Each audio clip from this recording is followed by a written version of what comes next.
चमत्कार को दुनिया नमस्कार करती है तो पद को दुनिया प्रणाम करती है। नमस्कार, आप देख रहे हैं आकाश तक और मैं हूं आपके साथ आकाश राय। जब पद का जिक्र हो तो सियासत का जिक्र ना हो तो सारी कहानी अधूरी रह जाएंगी। अब लोकसभा चुनाव 2024 में होने वाले हैं और सत्ता पक्ष और विपक्ष दोनों तैयारी में लगा हुआ है। हम अगर बात करें विपक्ष की, जो एकजुटता ला करके और वर्तमान की केंद्र में बनी सरकार को हटाना चाहती है, लेकिन क्या जो विपक्ष है वो एकजुट है? क्या विपक्ष में वो क्षमता है जो कि सत्ता पक्ष को कुर्सी से हटा दे? लेकिन चलिए हम आपको ग्राउंड जीरो की हकीकत बताते हैं। वर्तमान में भारतीय राजनीति में देखा जाए तो हर व्यक्ति महत्वाकांक्षा रखता है, हर व्यक्ति पद पाना चाहता है, हर व्यक्ति प्रधानमंत्री मुख्यमंत्री बनना चाहता है, हर व्यक्ति छोटे लेवल पर सांसद और विधायक बनना चाहता है। लेकिन हमारे देश का एक दुर्भाग्य यह भी है कि हमारे देश के संसद में 90% ऐसे सांसद हैं जिनके ऊपर हत्या के आरोप हैं। लेकिन ये तो सियासत के सलाहकार हैं और अपने आप में सियासत में अपनी एक अलग पैठ रखते हैं। लेकिन अगर हम 2024 के समीकरण को समझें, 2024 के समीकरण का बात करें, जहां पर मोदी वर्सेस विपक्ष यानी विपक्ष की बात करें तो अरविंद केजरीवाल से लेकर के अखिलेश यादव, ममता बनर्जी, नीतीश कुमार, तमाम कद्दावर नेता एक दल बना करके अपना दिल मिलाना चाहते हैं। लेकिन यह दिल मिलना इतना आसान नहीं है, क्योंकि प्रधानमंत्री की दावेदारी नीतीश कुमार भी कर रहे हैं तो प्रधानमंत्री की दावेदारी कभी कभी अखिलेश यादव के नाम का भी जिक्र हो जाता है, कभी कभी ममता बनर्जी तो कभी कभी अरविंद केजरीवाल। अगर अरविंद केजरीवाल की बात करें तो इस वक्त जितनी भी पार्टियों का हमने नाम लिया, इसमें सबसे बड़ी पार्टी उनकी है, क्योंकि 2 राज्यों में आम आदमी पार्टी की सरकार है। लेकिन आम आदमी के ऊपर किस तरह से आरोप लगे हैं और मनीष सिसोदिया के ऊपर जो आरोप लगा है वो क्या अभी तक पूरी तरह से सिद्ध हो पाया है?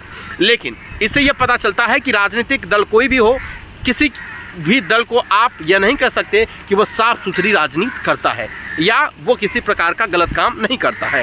वर्तमान की हकीकत को देखते हुए मैं यह कह सकता हूं कि 2024 की जो सियासत है उसमें विपक्ष अपने आप को कहीं ना कहीं मजबूत बनाने की जो कोशिश कर रहा है उसमें पूरी तरह से नाकाम हो रहा है, क्योंकि विपक्ष का मतलब तभी सही साबित हो पाएगा जब विपक्ष को महत्वाकांक्षा नहीं होगी, पद का लालच नहीं होगा और एक आदमी नेतृत्व करेगा और सब उसके साथ काम करेंगे, तब कुछ विपक्ष अपनी ताकत दिखा सकता है। लेकिन विपक्ष ताकत जब दिखाने की कोशिश करेगा तो इसके ऊपर कार्रवाई होगी, इसके घोटाले के पन्नों को खोला जाएगा, इन ऊपर जितने भी एफआईआर हों, चाहे वो मर्डर के हों या घोटालों को, उनके एक एक पन्नों को खंगाल कर इनके ऊपर कार्रवाई की जाएगी। जब सारे विपक्ष के नेताओं के ऊपर कार्रवाई होगी तो क्या आपको लगता है कि कोई बचेगा?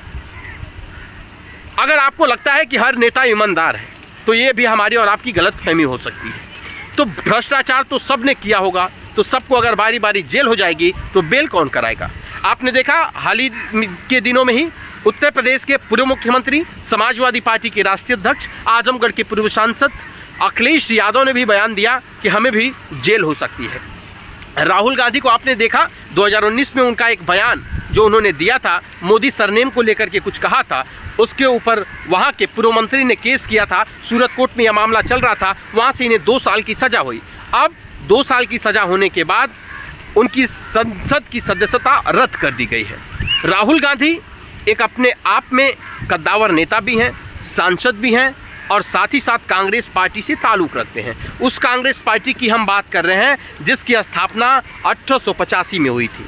वह कांग्रेस पार्टी, जब देश हमारा मुल्क आज़ाद हुआ तो भारत के लोगों को विश्वास था कि कांग्रेस पार्टी ही एक ऐसी पार्टी है जो हमारे देश को नई ऊंचाइयां पर लेके जा सकती है और आज़ादी के बाद हमें आज़ादी दिला सकती है और आज़ादी के बाद हमारे सिस्टम में सुधार ला सकती है। लेकिन उस समय की कांग्रेस पार्टी और अब की पार्टी में क्या फ़र्क है?